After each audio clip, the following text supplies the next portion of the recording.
आज आपण पावभाजी करणार आहे। पावभाजीला लागणारे साहित्य: फ्लावर घेतलाय, मिरची घेतली, टोमॅटो, वाटाणा, बटाटा।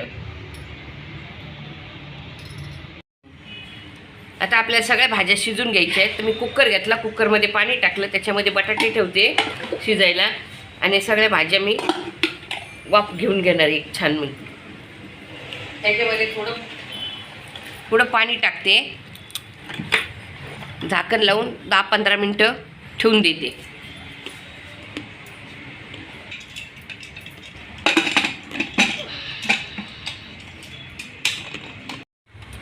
गॅस पेटवून गॅसवर हा कुकर 15 मिनटं 3-4 शिट्ट्या काढून घेते।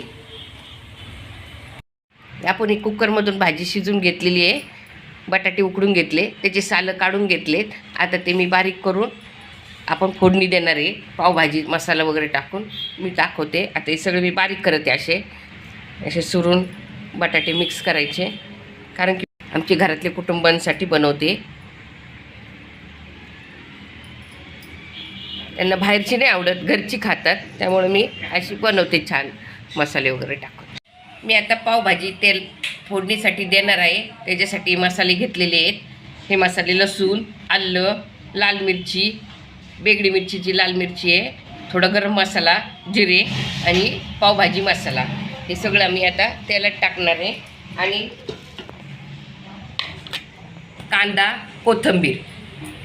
गॅस पेटवते, कढई ठेवते, त्याच्यात 2 चमचे मी तेल टाकणार आहे फोडणीसाठी।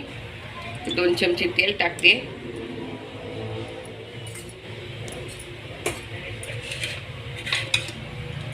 थोडासा कांदा टाकणार,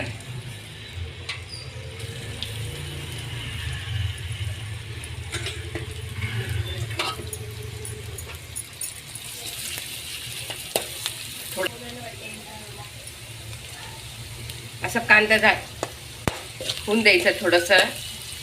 त्याच्यामध्ये जिरे टाकते मी, आलं टाकते, लसूण,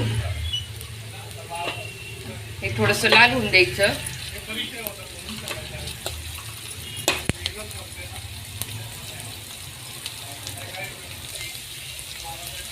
आपण घेतलेले सगळे तिखट मी टाकते त्याच्यात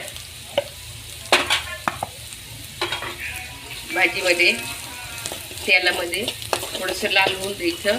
म्हणजे आपण भाजी हे केलेले त्या टाकायच्या।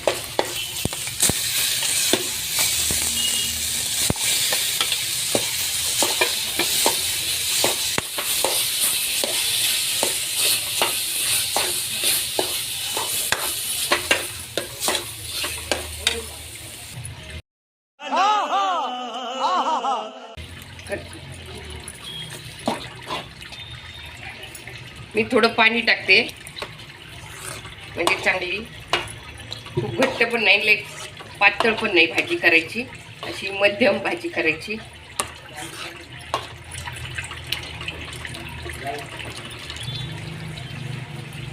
थोडंसं चांगलं तूप टाकते, म्हणजे भाजीला छान अशा तऱ्हेने आपली भाजी पावभाजी झालेली आहे।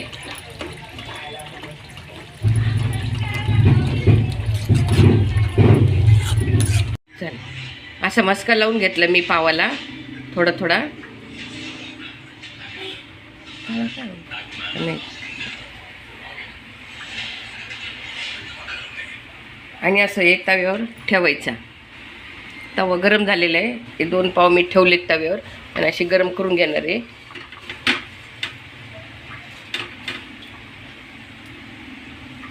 मस्का लावून